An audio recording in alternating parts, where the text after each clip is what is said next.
You are looking at Julian's pronunciation guide, where we look at how to pronounce better some of the most mispronounced words in the world, like this other curious word. But how do you say what you're looking for today?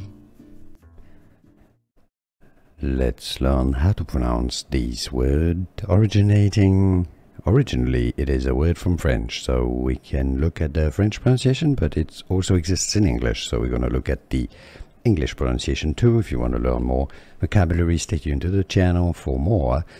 In French it's pronounced as rouleau. This is the plural of the word. This is why it's got an X, but the X in French is silent. Rouleau, rouleau.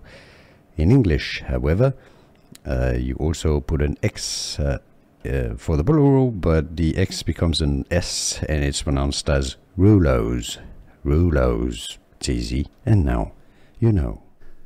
Here are more videos on how to pronounce more confusing words and names too many mispronounced. Like this video if you found it useful. I appreciate your support. I'll see you soon, and thanks for watching.